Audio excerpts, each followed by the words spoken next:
يا رب بالمصطفى بلغ مقاصدنا واغفر لنا ما مضى يا واسع الكرم يا رب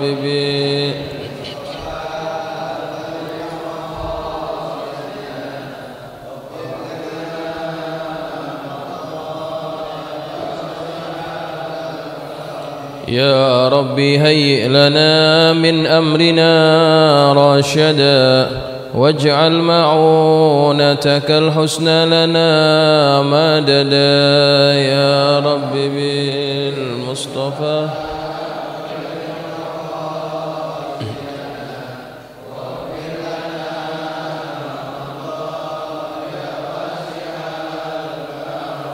ولا تكلنا إلى تدبير أنفسنا فالنفس تعجز عن إصلاح ما فسدا يا رب بالمصطفى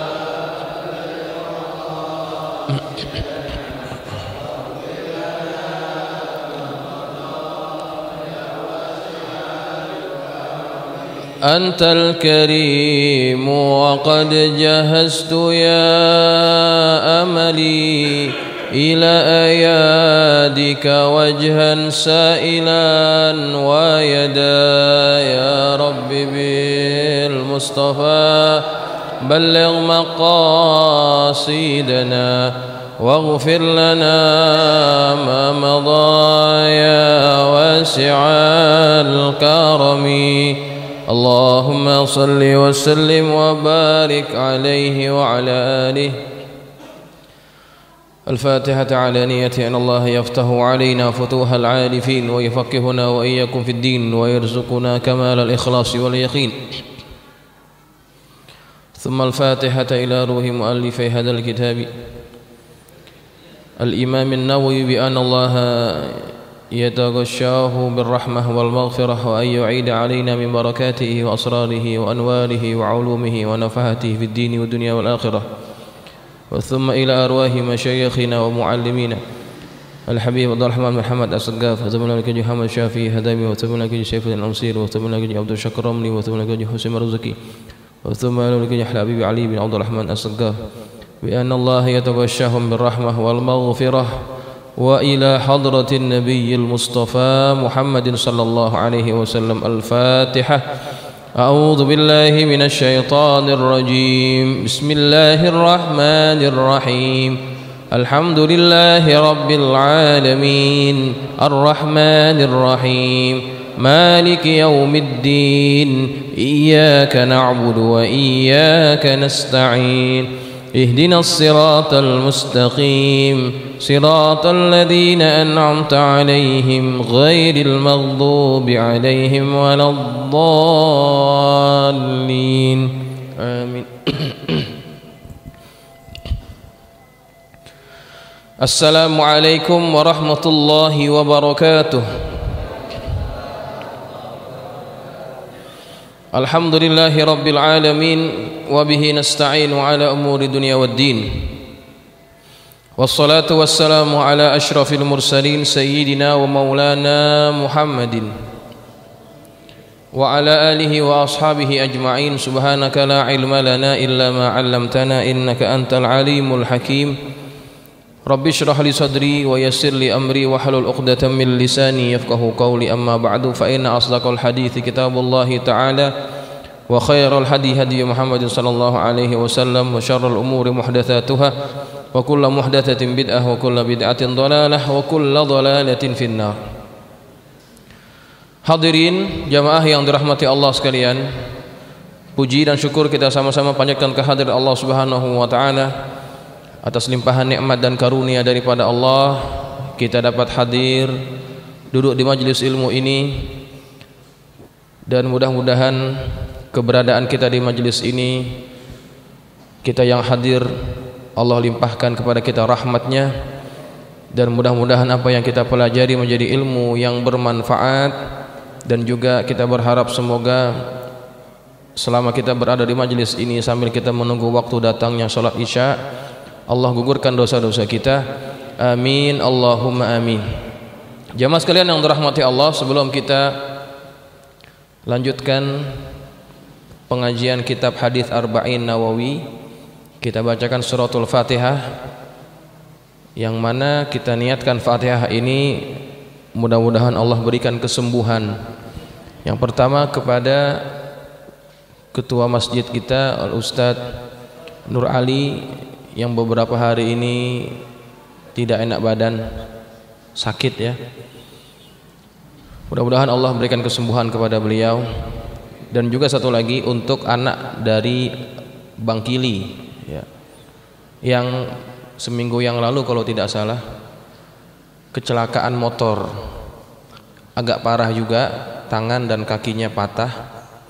Jadi mudah-mudahan dengan bacaan Fatihah yang kita baca ini Allah percepatkan proses penyembuhan anak beliau.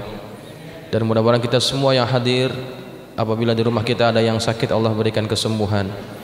Ala hadhihi niyyah wa ala kulli niyyatin salihah wa ila hadratin nabi al-Fatihah.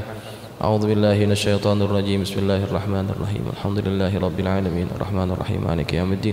Iyyaka na'budu wa iyyaka nasta'in. Ihdinas siratal mustaqim. Shiratal ladzina an'amta 'alaihim ghairil maghdubi 'alaihim waladdallin. Amin. Baik jamaah sekalian yang dirahmati Allah, kita teruskan pengajian kitab hadis Arba'in Nawawi. Pada minggu yang lalu kita membahas hadis yang ke-8. Baru separuh jalan kita membahasnya. Seperti biasa kita akan baca hadis yang akan kita bahas ini, mengambil barakah daripada kalam Nabi kita Muhammad sallallahu alaihi wasallam. Bismillahirrahmanirrahim. Qala al-musannif rahimahullahu ta'ala wa nafa'ana bi ulumihi fid dharain amin. Qala radhiyallahu ankum. An Abi Dzarr Jundub bin Junadah wa Abi Abdurrahman Muadz bin Jabal radhiyallahu anhuma an Rasulillah sallallahu alaihi wasallam qala ittaqillaha haitsuma kunta wa atbi'is sayyi'atal hasanata tamhuha wa khaliqin nas bi khuluqin hasanin. Rawahu Tirmidzi wa qala haditsun hasanun wa fi ba'din nusakhi hasanun sahihun.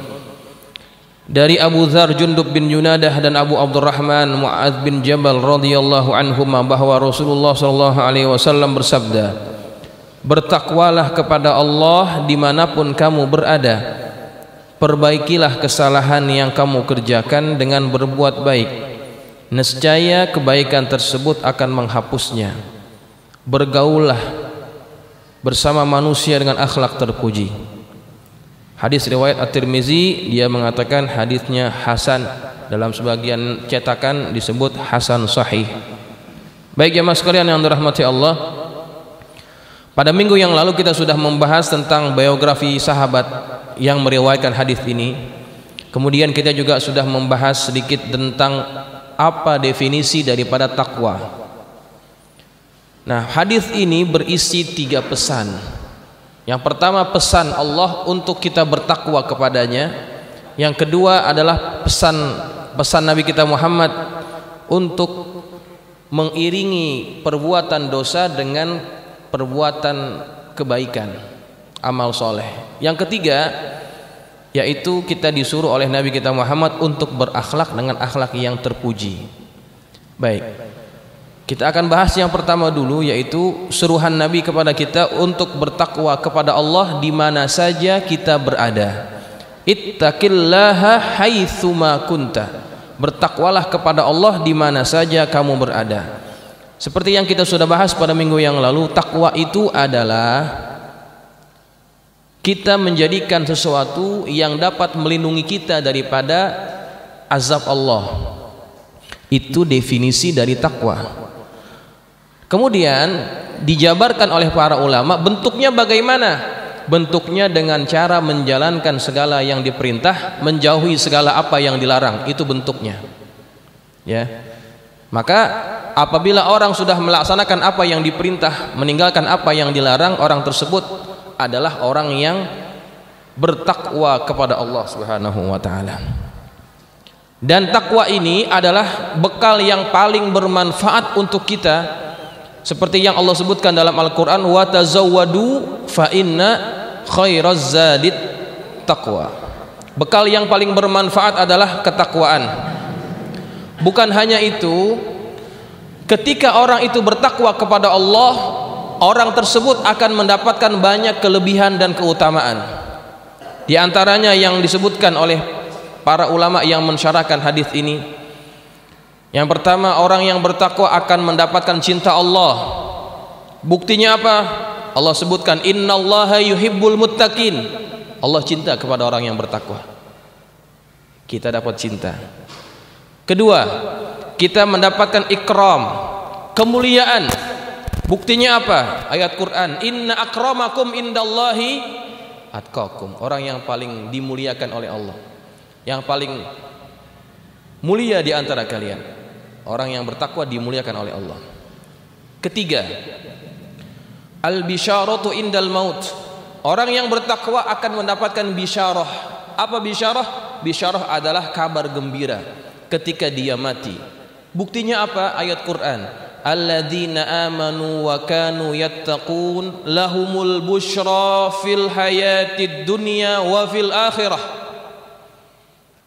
Orang-orang yang beriman dan mereka bertakwa kepada Allah, bagi mereka busyra, kabar gembira, fil hayatid dunya, dalam kehidupan dunia ini, wa fil akhirah, dan juga pada hari akhirat. Nah, berkaitan yang ketiga ini, orang yang bertakwa dan istiqomah dalam ketakwaan, Allah berikan bisyarah ketika dia akan hendak meninggal. Kita dapat mendengar kisah-kisah itu dari beberapa orang ulama yang meninggal beberapa hari yang lalu ini.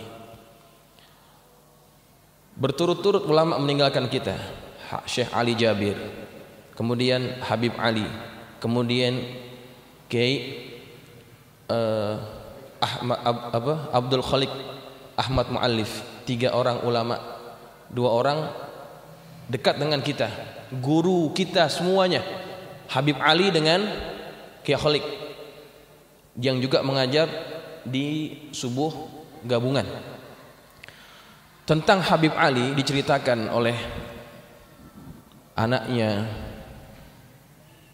bahwa 2 minggu sebelum beliau meninggal, anaknya bercerita, beliau didatangi oleh banyak para aulia, dan yang paling sering mengunjungi beliau adalah abahnya, ayahnya Al-Habib Abdurrahman bin Ahmad As-Seggaf. Dikunjungi. Itu namanya juga adalah sebagai apa? Busyra. Busyra. Bahkan ketika akan meninggal, Habib Ali menyebut-nyebut nama Walid udah lihat Hadi. Walid udah lihat Hadi. Hadi yang dimaksud itu adalah Nabi kita Muhammad SAW. Busyra, ya, kabar gembira. Kemudian Kiai Abdul Khalik Ahmad Mu'allif diceritakan oleh anaknya waktu sholat jenazah. Ustadz Farhan cerita, selama ayahnya itu berada di perawatannya, sakit sudah 2 minggu kalau tidak salah. Selama sakit, mulutnya itu selalu basah dengan zikir kepada Allah. La ilaha illallah, salawatnya, tasbihnya, selalu berzikir kepada Allah. Bahkan ketika akan meninggal dunia, biasanya kita yang mengajarkan orang yang akan meninggal, tetapi beliau ini seolah-olah mengajarkan kepada kita. Busyra, ya. Ini adalah busyra bagi orang-orang yang bertakwa. Sebelum meninggal dunia Allah berikan buahnya, hasilnya. Makanya takwa itu adalah perkara yang sangat bermanfaat bagi kita. Bukan nanti di akhirat, di dunia Allah sudah tunjukkan. Yaitu diantaranya ketika kita akan hendak mati, Allah berikan kabar gembira, ya. Kita akan tahu nanti kalau kita akan mati, Allah akan tunjukkan itu semuanya. Sekarang kita mungkin belum nampaknya, tapi kalau kita akan mati nanti, kalau kita bertakwa, Allah akan tunjukkan itu semuanya. Baik. Kemudian di antara kelebihan orang yang bertakwa sebetulnya banyak, namun karena terbatas taklim kita ini waktunya juga, di antara manfaat dan faedah daripada bertakwa adalah Allah akan senantiasa membantu dia menyelesaikan masalahnya, dan juga Allah akan memberikan rizki dari jalan yang tidak disangka-sangka. Ini takwa. Dalilnya apa? Dalilnya ayat Quran. Kita selalu mendengar ayat ini dan kita sebut ayat ini sebagai ayat 1000 dinar. Wa may yattaqillaha yaj'al lahu makhraja wa yarzuqhu min haitsu la yahtasib. Itu ayatnya. Wa may yattaqillaha yaj'al lahu makhraja. Barang siapa yang bertakwa kepada Allah, Allah akan jadikan bagi dia jalan keluar dari apa? Dari setiap permasalahan. Wa yarzuqhu min haitsu la yahtasib, dan juga Allah akan memberikan dia rizki dari jalan yang dia tidak sangka-sangka. Takwa kuncinya. Ya, takwa kuncinya. Saya pernah punya teman waktu kuliah di Malaysia. Dia ada orang yang memberikan duit beasiswa, tapi dari individu, bukan dari lembaga, dari individu. Jadi dia tidak pernah tahu siapa orangnya, ketemu juga tidak pernah, hanya ditransfer setiap akan bayar kuliah. Saya tanya sama dia, Ustadz, caranya gimana itu kalau mau dapat kayak begituan? Kan kita kepengen juga ya dapat bantuan, dapat beasiswa yang seperti itu. Orang yang baik hati kasih kita duit untuk belajar itu. Dia cuma bilang, "Wa may yattaqillaha yaj'al lahu makhraja," gitu. Bertakwa kepada Allah, Allah akan menjadikan bagi kita jalan keluar. Begitu. Nah, ayat ini turun ada ceritanya. Ayat ini turun ada ceritanya. Ada seorang sahabat Nabi yang bernama Auf bin Malik al-Ashja'i. Auf bin Malik al-Ashja'i radhiyallahu anhu. Dia punya anak namanya Salim. Salim ini ditahan oleh orang-orang musyrik. Kemudian dia datang kepada Rasulullah, mengadu hal perihal keadaan anaknya yang ditahan oleh orang-orang musyrik. Ya Rasulullah, innal aduwa asarra ibni. Wahai Rasulullah, sesungguhnya musuh telah menawan anakku. Kemudian istriku menjadi sangat bersedih ya Rasulullah. Fama ta'muruna, maka apa yang engkau perintahkan kepada kami ya Rasulullah? Kemudian Nabi suruh kepada dia ini, kepada Auf bin Malik al-Ashja'i. Nabi bersabda, ittaqillaha wasbir. Bertakwalah kepada Allah dan sabar. Itu pesan Nabi yang pertama ketika mengadu masalahnya. Ittaqillah wasbir. Dua, takwa, sabar. Kemudian yang ketiga Nabi teruskan, wa amuruka wa iyyaha an tastakthara. Aku suruh kepadamu dan juga kepada istrimu dari banyak mengucapkan bacaan ini. Apa bacaannya? Nabi suruh dia baca sebanyak-banyaknya, la haula wala quwwata illa billahil aliyyil azim. Itu yang Nabi pesan. Baca banyak-banyak bacaan itu, la haula wala quwwata illa billahil aliyyil azim. Maka dia pulang ke rumahnya, diceritakan kepada istrinya, wahai istriku, aku sudah cerita kepada Rasulullah. Kemudian Rasulullah menyuruh kepada kita untuk memperbanyak bacaan la haula wala quwwata illa billahil aliyyil azim. Maka istrinya berkata, ni'ma ma amarona bihi. Inilah perintah sebaik-baik yang diperintahkan oleh Nabi kita Muhammad SAW. Maka dua-duanya mengucapkan kalimat itu sebanyak-banyaknya sambil bertakwa dan bersabar. Bertakwa di sini adalah dia tidak melakukan perkara yang dilarang, dia tidak menyalahkan Tuhan, sabar. Itu takwa dalam hal itu. Ketika diuji dengan hal tersebut. Maka mereka banyak baca itu ya. Mereka banyak baca bacaan itu. Kemudian apa yang terjadi hadirin sekalian? Kemudian yang terjadi di tempat di mana anaknya ditahan, musuh yang menahan anaknya ini tiba-tiba menjadi terlalai terhadap tawanannya.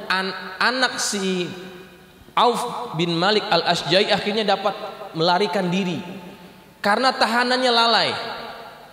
Tidak disebutkan dalam hadis lalainya kenapa, apakah dia tidur ataupun apa, tapi lalai. Terlepas si Salim ini anaknya keluar daripada tahanan, kemudian bukan hanya itu, dia kabur sambil membawa harta musuh. Datang ke rumahnya, ketemu sama bapaknya terkejut, anaknya bebas, dapat terlepas. Bukan hanya itu, dan dia membawa 4.000 ekor kambing.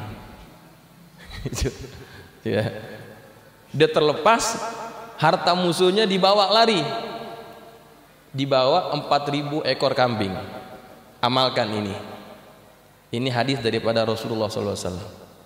Kalau kita ada masalah, kuncinya takwa, kemudian sabar.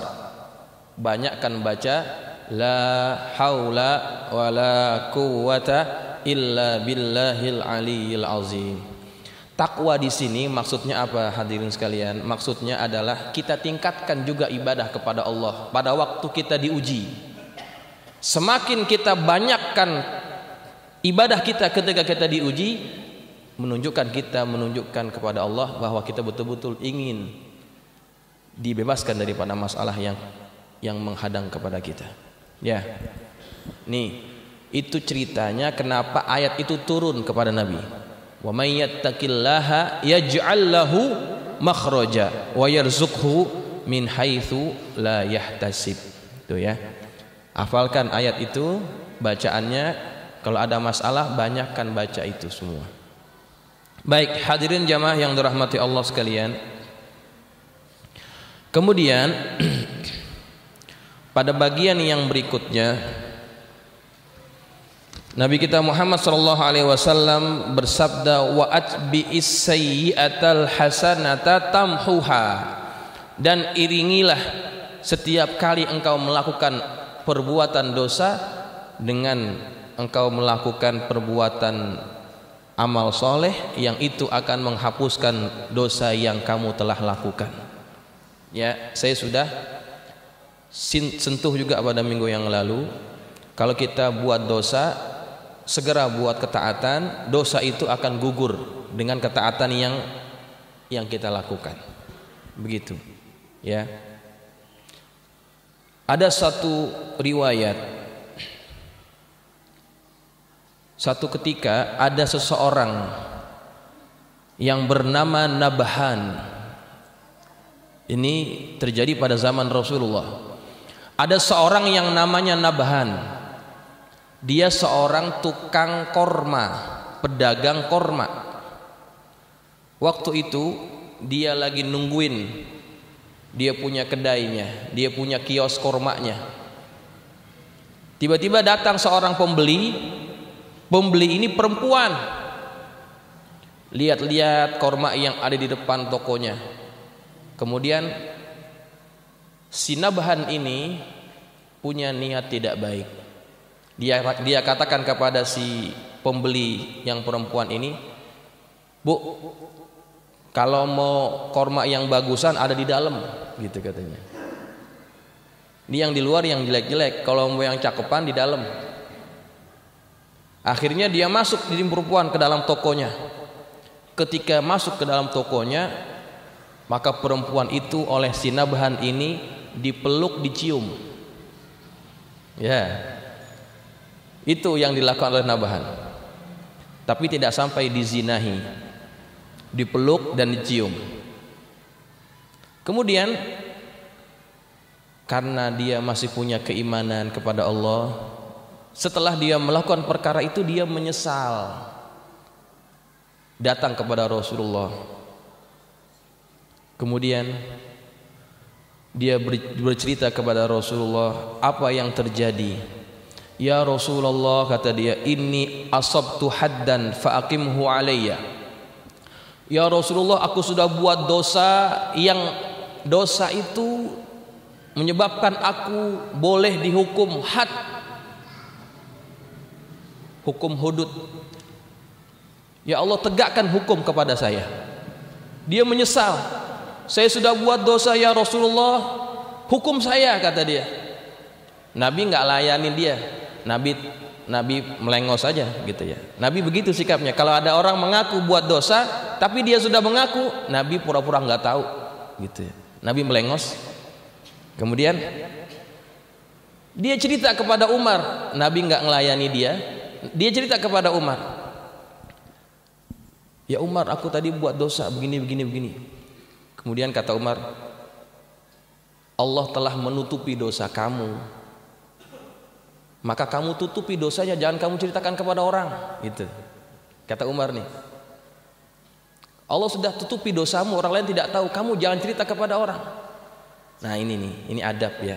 Kalau kita buat dosa, jangan cerita kepada orang, malah jadi apa? Jadi aib.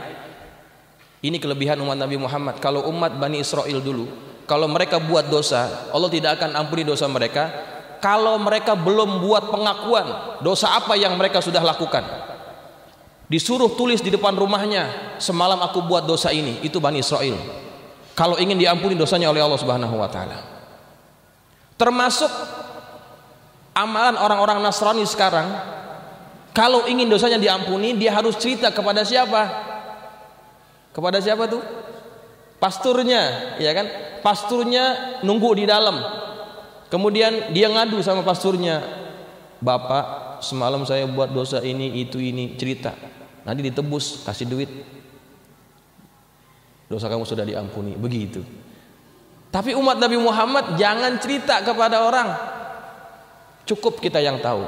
Allah sudah tutupi daripada orang, jangan kita buka dosa kita. Satu ketika Mu'alim Syafi'i Hadzami ini, nyambung sedikit. Mu'alim Syafi'i Hadzami pernah didatangi oleh seorang perempuan dengan keluarganya. Dia akan menikah dengan seorang lelaki, tetapi calonnya ini tidak tahu bahwa si wanita ini pernah berzina. Begitu. Sebelum dengan si lelaki ini. Dia merasa ada ganjalan kalau nggak cerita sama calonnya. Ngadu sama Mu'alim.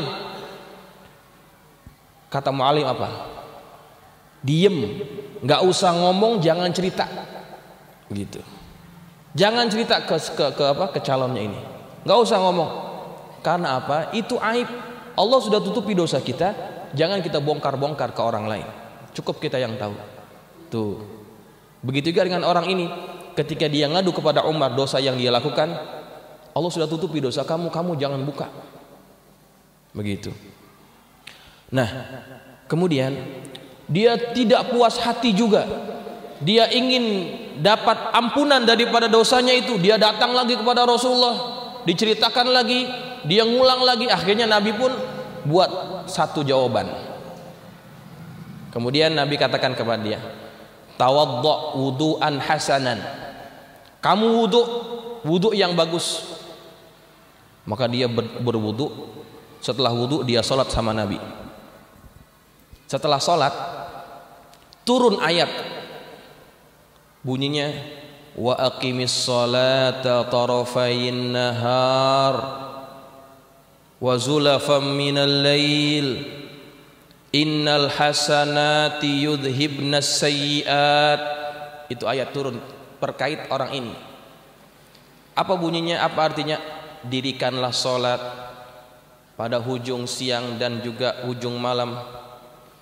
Sesungguhnya kebaikan-kebaikan yang kamu lakukan akan menghapuskan segala keburukan yang engkau telah lakukan. Ketika mendengar ayat itu turun, Nabi bacakan kepada dia, dia gembira. Karena apa? Karena ayat itu turun berkaitan masalah yang dia tanyakan. Dia tanya kepada Rasulullah, ya Rasulullah, ali hadza, apakah ini ayat khusus buat aku saja? Kata Nabi, li jami'i ummati, untuk semua umatku. Artinya kita dapat juga keuntungan ini. Kalau kita buat dosa, maka kita dapat menggugurkan dosa itu dengan cara apa? Buat kebaikan. Salat, wudu, kemudian salat, gugur dosa kita. Tentunya dosa apa yang gugur ini? Dosa-dosa shaghair, dosa-dosa kecil. Dosa besar tidak akan Allah ampuni kecuali dengan pertaubatan. Begitu juga dengan dosa yang berkaitan hak anak Adam. Allah tidak akan ampuni sebelum kita minta halal dan ridha daripada orang yang pernah kita ambil haknya itu. Ya. Maka ini kepentingan kita belajar hadis. Artinya banyak cara untuk kita dapat ampunan daripada Allah Subhanahu wa taala. Wudhu saja itu dapat menggugurkan dosa kita kalau kita wudhunya dengan betul, seperti yang Nabi ajarkan kepada kita. Man tawaddo'a wudhu'i hadza, barang siapa yang berwudhu seperti wudhuku ini, thumma shalla zuhra, kemudian dia salat zuhur, ghufira lahu ma taqaddama bainaha wa baina salati subhi, maka akan diampuni apa-apa yang telah dia lakukan antara sholat subuh dan sholat zuhur. Coba nanti kalau dia sholat asar, dia wudhu juga, kemudian sholat asar juga, dosa antara asar dan zuhur gugur lagi. Tuh betapa besarnya rahmat dan ampunan daripada Allah Subhanahu wa taala. Ya. Jamaah sekalian, ada seorang datang berjumpa Nabi kita Muhammad sallallahu alaihi wasallam. Ngadu kepada Nabi. Dia mengaku, "Ya Rasulullah, aku sudah buat dosa besar," gitu kata dia. "Aku sudah buat dosa besar, bagaimana caranya aku dapat ampunan Allah? Pasti Allah tak akan ampuni dosa-dosa aku." Kemudian Nabi katakan kepada dia, "Dzambuka a'zamu amis samawat?" Apakah dosamu lebih besar daripada langit? Kata dia, "Dzambi a'zam." Dosaku lebih besar daripada langit. Oh, luar biasa ini dosanya, luar biasa ini dosanya. Kemudian Nabi katakan lagi, "Dzambuka a'zam amil kursi." Dosamu lebih besar ataupun kursinya Allah? "Dzambi a'zam." Dosaku lebih besar ya Rasulullah. Waduh, luar biasa. Langit masih kalah sama dosanya, kursi Allah masih kalah sama dosanya, gitu. Nabi tanya lagi, "Dzambuka a'zam amil arsh?" Dosamu lebih besar ataupun arsy Allah? Dia masih ngaku, "Dzambi a'zam." Dosaku lebih besar. Terakhir Nabi jawab, "Dzambuka a'zamu amillah?" Apakah dosamu lebih besar ataupun Allah yang lebih besar? Kemudian dia baru menjawab, "Bal afwullah a'zam." Ampunan Allah itu adalah lebih besar daripada dosamu. Kemudian Nabi katakan kepada dia, Nabi suruh buat amal soleh. "Ya fulan, alika bil jihad fi sabilillah." Wahai fulan, kalau kamu ingin dapat ampunan Allah, kamu jihad di jalan Allah. Ini orang ngomong lagi sama Rasulullah, "Ya Rasulullah, aku ini orang paling penakut. Aku ini orang paling penakut. Jangankan jihad, aku keluar rumah malam-malam itu nggak berani sendirian." Coba ini orang, ya. Aku ini orang paling penakut. Keluar rumah sendirian malam-malam aku tidak berani. Bagaimana aku berjihad? Kemudian Nabi turunkan lagi, alaika bisyam, puasa ada puasa. Kata orang ini lagi, ya Rasulullah, ma ashba'u min khubzin qattu. Aku ini tidak pernah kenyang daripada makan roti. Artinya apa? Dia udah biasa lapar gitu ya. Disuruh puasa emang hari-harinya begitu. Kemudian Nabi geleng-geleng. Nabi turunkan lagi, alaika bis salati fi jawfil lail. Kalau begitu salat di pertengahan malam. Ya, salat malam. Kata orang ini, ya Rasulullah, laula anna ahli yuqiduni li salati subh ma qumtu laha. Ya Rasulullah, seandainya keluarga aku tidak membangunkan aku untuk salat subuh, niscaya aku tidak akan salat subuh. Coba ini orang, ya, disuruh salat malam, alasannya apa? Kalau nggak dibangunin sama keluarganya, dia tidak bisa bangun salat subuh. Jangankan salat malam, subuhnya aja susah. Tuh, ini orang luar biasa. Ya, buat dosa besar tapi disuruh buat amal, alasannya macam-macam. Kemudian Nabi tidak marah. Kemudian Nabi katakan, alaika bi kalimataini khafifataini 'alal lisan. Kalau begitu kamu ucapkan dua kalimat yang ringan di lisan, thaqilataini fil mizan, tapi berat di timbangannya. Habibataini ilar rahman, dicintai oleh Allah yang Maha Rahman. Subhanallah wa bihamdihi subhanallahil azim. Itu Nabi ajar kepada dia. Ringan. Fa fa'ala, kemudian orang ini mengerjakan apa yang Nabi suruh. Ya.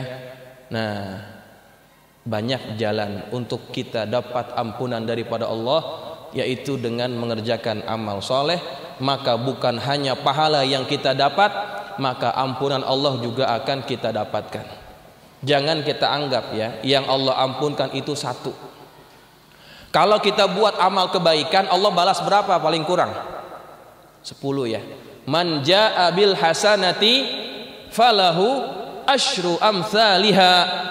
Barang siapa yang mengerjakan satu amal kebaikan, Allah akan balas 10. Nah, kalau orang buat amal kebaikan, bukan amal kebaikan saja yang ditulis, tapi dosa juga digugurkan. Berapa dosa yang Allah gugurkan? Apakah hanya satu? Tidak. Allah juga akan gugurkan 10 dosa kita. Itu besarnya rahmat dan kasih sayang Allah kepada kita. Ya. Baik jamaah sekalian yang dirahmati Allah. Yang terakhir, bagian yang Nabi pesankan kepada kita adalah wa khaliqin nasa bi khuluqin hasanin, dan berakhlaklah, bergaullah dengan manusia dengan akhlak yang baik, yang terpuji. Karena akhlak yang baik ini adalah satu perbuatan yang dapat menghampirkan kita kepada Rasulullah sallallahu alaihi wasallam. Khiyarukum ahsanukum akhlaqa, kata Nabi, sebaik-baik kalian adalah orang yang paling baik akhlaknya. Orang yang paling dekat bersama Nabi adalah orang yang paling dekat, yang paling baik akhlaknya kepada manusia. Ya. Dan sebaliknya, orang yang paling buruk akhlaknya adalah orang yang paling jauh daripada Rasulullah sallallahu alaihi wasallam. Banyak para ulama, para aulia itu mereka mendapatkan gelar kewalian karena mereka berakhlak. Ya. Karena mereka itu berakhlak. Ada seorang ulama yang namanya Syaqiq Al-Balkhi. Ini Imam Ghazali sering nukil perkataan-perkataan Syaqiq Al-Balkhi, Imam Syaqiq Al-Balkhi. Beliau alim, kemudian juga wali.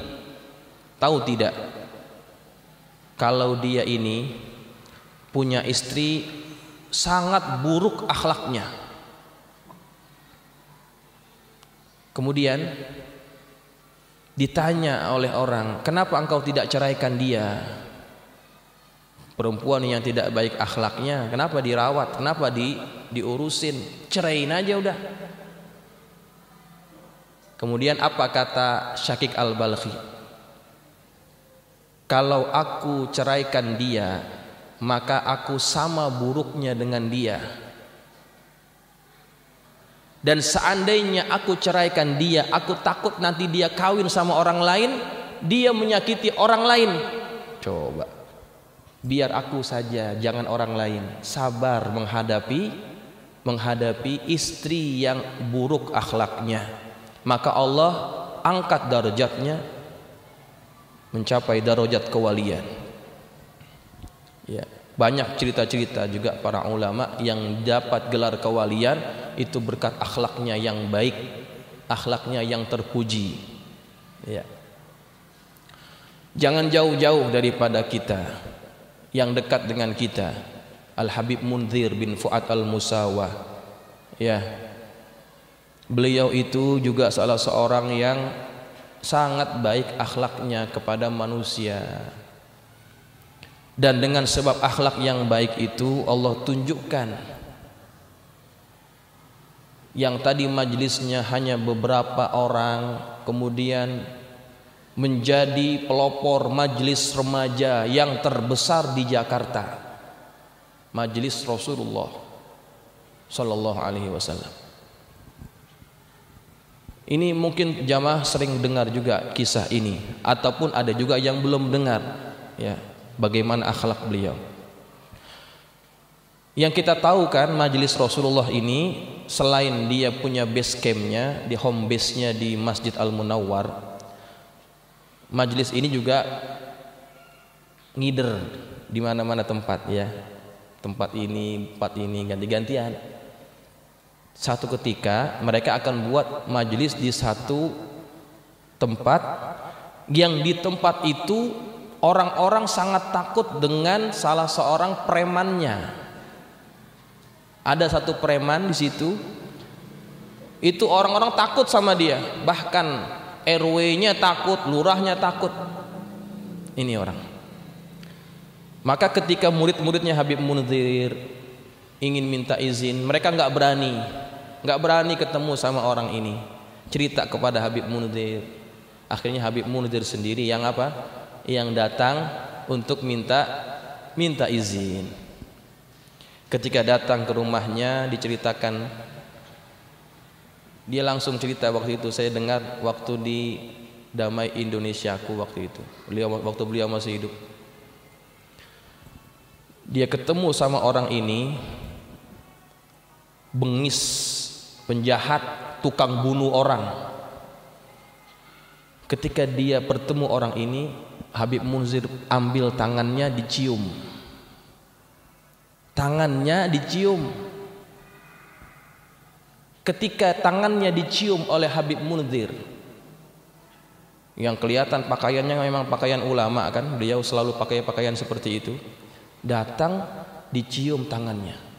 Orang ini langsung luntur hatinya ketika tangannya dicium oleh Habib Munzir. Habib, kenapa cium tangan saya? Saya kan orang banyak dosa. Kenapa Habib cium tangan saya? Anak saya aja nggak pernah cium tangan saya, kok Habib mau cium tangan saya? Gitu. Kemudian kata Habib Munzir apa? Pak, Bapak itu orang tua, lebih tua daripada saya. Sudah sepatutnya saya cium tangan Bapak. Nangis dia. Habib, selama ini orang yang datang kepada saya bajingan semuanya.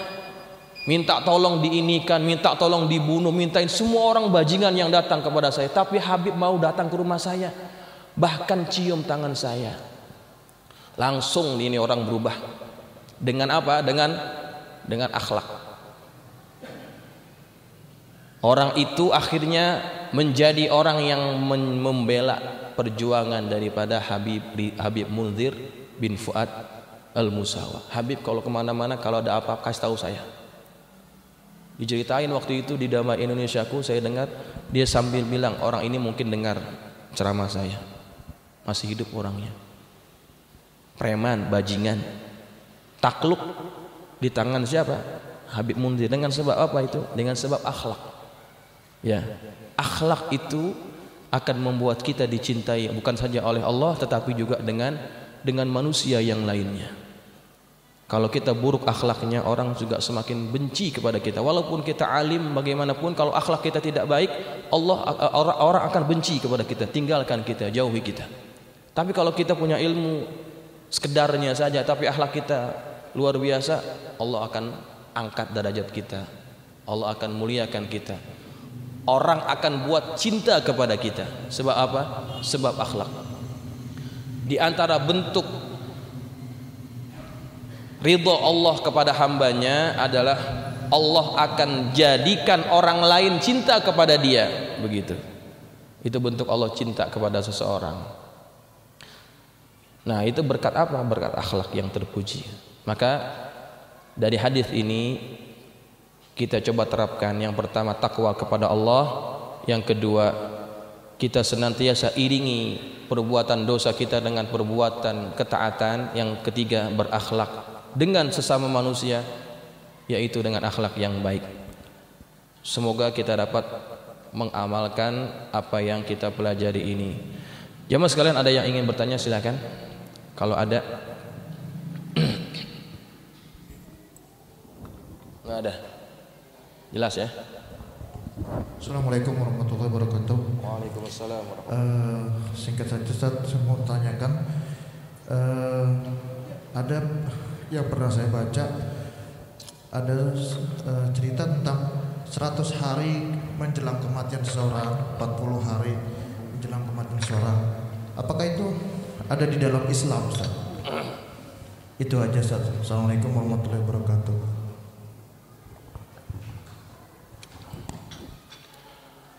Waalaikumsalam warahmatullahi wabarakatuh. Ada riwayat yang beredar di masyarakat, 100 hari sebelum meninggal tandanya begini, 50 hari begini, 40 hari kayak di jidat kita ada yang gerak-gerak gitu ya. Ada tuh tanda-tandanya, saya pernah baca juga. Apakah betul begitu? Tidak. Tidak ada satu hadis yang menyebutkan perkara itu, ya. Yang diberikan kabar bahwa kematian akan datang itu adalah hamba-hamba Allah yang terpilih. Ya, bukan mereka tahu kapan ajalnya datang, tapi Allah memang izinkan mereka tahu. Ya. Itu namanya busyra, ya. Busyra. Banyak yang begitu, ya, yang mereka tahu kapan meninggal. Muallim Syafi'i Hazami juga begitu. Waktu hari Sabtu sebelum meninggalnya kan hari Sabtu. Sebelumnya itu dia berkata kepada keluarganya, besok saya di situ gitu. Nanti banyak orang yang datang gitu. Tempat yang ditunjuk itu makamnya. Sehari sebelumnya. Sabtunya ngajar di majelis masjid di Pondok Pinang. Kemudian berhenti di pondok pom bensin, meninggal. Habis dari kamar mandi, meninggal. Nah, hanya orang-orang terpilih yang diberikan kabar oleh Allah kapan kematiannya akan datang. Begitu. Termasuk ya guru kita juga Habib Ali bin Abdurrahman As-Seggaf begitu. Kalau orang-orang biasa itu tidak tahu. Dan tanda-tanda yang disebutkan itu bukan tanda yang berasal daripada hadis Nabi. Ya, gitu. Jelas ya? Oke. Saya rasa cukup sampai di sini, mudah-mudahan bermanfaat untuk kita amalkan. Al-Fatihah. A'udzubillahi minasyaitonirrajim. Bismillahirrahmanirrahim. Alhamdulillahirabbil alamin. Arrahmanirrahim. Maliki iyyaka na'budu wa iyyaka nasta'in. Ihdinas siratal mustaqim. Shiratal ladzina an'amta 'alaihim ghairil maghdubi 'alaihim waladdallin. Bismillahirrahmanirrahim. Alhamdulillahirabbil alamin wassalatu wassalamu ala asyrafil mursalin sayyidina maulana Muhammadin wa ala alihi wa ashabihi ajma'in. Allahumma anfa'na bima 'allamtana wa 'allimna ma yanfa'una. Allahumma zidna wa la tanqusna wa akrimna wa la tuhinna wa'tina wa la tahrimna. وآثرنا ولا تؤثر علينا وأرضنا وارض عنا اللهم إنا نسألك بحق فاطمة وأبيها وبعلها وبنيها افتح علينا وعلى أولادنا وتلاميذنا فتوح العارفين فقهنا وإياكم في الدين وارزقنا كمال الإخلاص واليقين اللهم ارزقنا فهم النبيين وحفظ المرسلين وإلهام الملائكة المقربين برحمتك يا أرحم الراحمين اللهم اجعلنا من الذين يستمعون القول فيتبعون أحسنه وصلى الله على سيدنا محمد وعلى آله وصحبه وسلم والحمد لله رب العالمين. السلام عليكم ورحمة الله وبركاته.